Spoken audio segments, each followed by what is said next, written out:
आज हाम्रो एकजना पाहुना हुनुहुन्छ पवन बहादुर सिंह।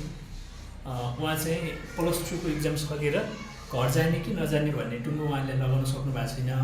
तर सहमतिको आधारमा अगाडि बढ्दाखेरि चाहिँ उहाँ बहुमतको आधारमा चाहिँ अहिले घर जाने भन्ने कुराको निष्कर्षमा पुग्नु भएको छ र उहाँसँग आज हामीहरू केही कुराहरू गर्न जाँदैछौँ र उहाँलाई स्वागत गर्छौँ।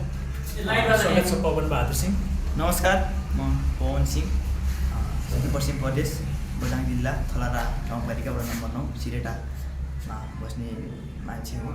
म चाहिँ 2080 साल ज्येष्ठ महिनामा म यहाँ काठमाडौँमा +2 पढ्न आएको थिएँ।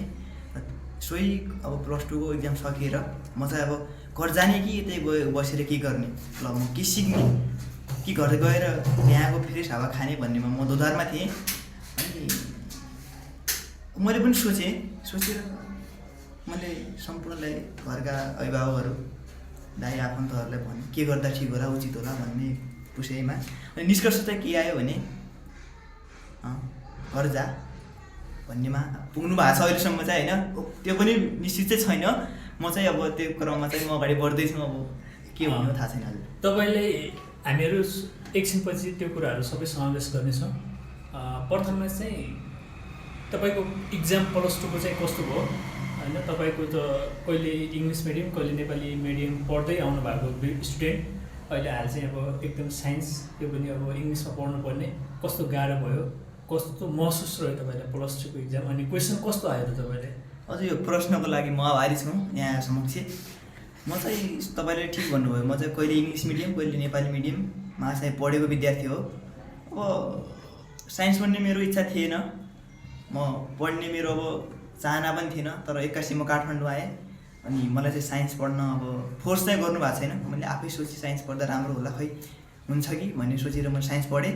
साइन्स पढ्दाखेरि +2 11 12 राम्रै नै गयो भनौँ। त अब इक्जामको कुरा गर्दा चाहिँ मूलत 6वटा इक्जाममध्ये 5वटा चाहिँ सायद राम्रै नै गएको छ मेरो होइन। हल्का गणित अथवा म्याथमा चाहिँ मलाई हल्का असफल अथवा फेल हुन्छ कि भन्ने हल्का यतिको चान्स छ, डर छ मनमा। अरू चाहिँ सब ठिकै छ, ठिक छ, फेल भए पनि अघि बढ्छु भन्ने चाहिँ म ढुक्क छु।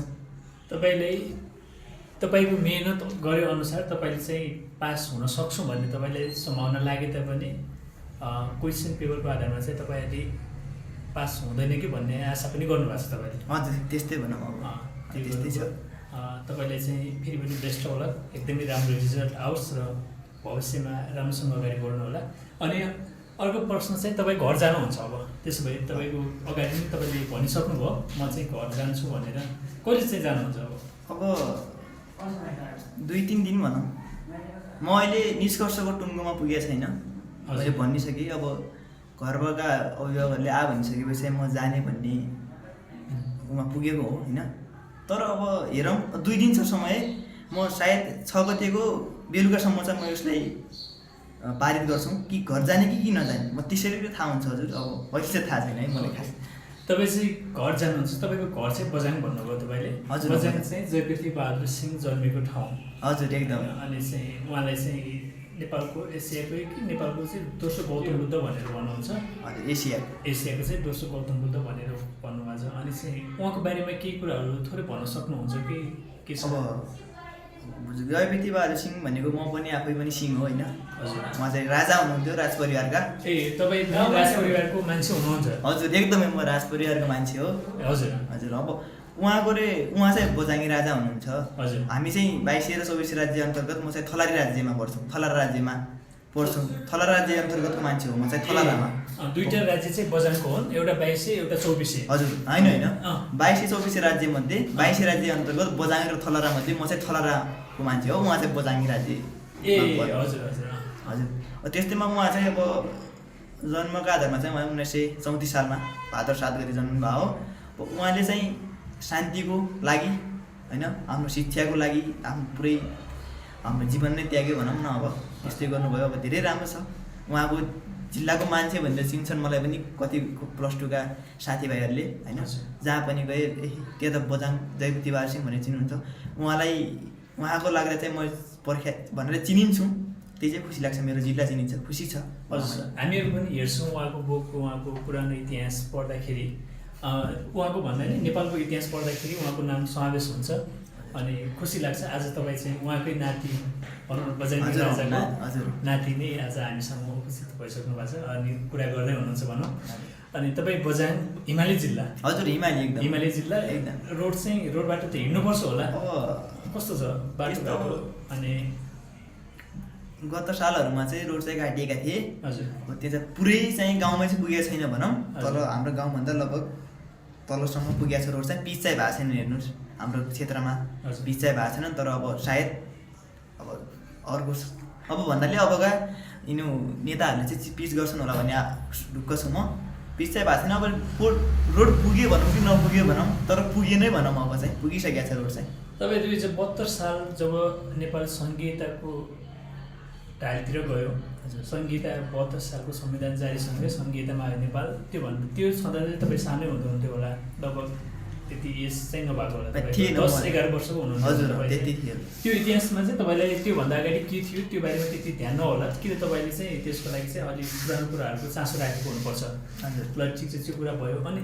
त्योभन्दा अगाडि चाहिँ स्थानीय तहहरू थिएन अनि गाविस थियो जिल्ला थियो सक्यो अनि जिल्लाबाट चाहिँ गाविसमा आउँथ्यो त्यस्तो कुराहरू हुन्थ्यो अब पाउने सेवा सुविधा चाहिँ धेरै कुराहरू अलि भनौँ न छिपिएर नै आउँथ्यो तर अहिले हाल चाहिँ यो संहिता आएसँगै अब गाउँपालिका भयो गाउँपालिकाले गर्दा नै स्रोत साधनहरू केन्द्रबाट चाहिँ एकदमै राम्रो तरिकाले पाउँछन् तर तपाईँको त्यहाँ पाएको थलारा गाउँपालिकामा चाहिँ पाएको जुन केन्द्रबाट पाएको स्रोत साधन छ त्यहीँबाट पनि उपलब्ध भएको स्रोत साधन छ त्यसलाई त्यहाँको जनप्रतिनिधिहरूले त्यहाँको कर्मचारीहरूले कसरी सदुपयोग गर्नुभएको छ कि छैन कस्तो लाग्छ तपाईँलाई चाहिँ अनुभवको आधारमा बताइदिनुहोस् न हामीलाई अब सबै कुरामा हामीले जज गर्ने हो होइन एउटा मतलब एउटा आम जनताको हिसाबले चाहिँ ठिकै लाग्छ गर्नु नै भएको छ उहाँले अब संहिता आएको त्यही 75 हो कि जस्तो लागेको छ मलाई पनि होइन हजुर संविधानले चाहिँ ल्यायो ढाँचा 75बाट चाहिँ संहिता लागु 75 भनेपछि यो त अब 84 आउन थाल्यो लगभग दोस्रो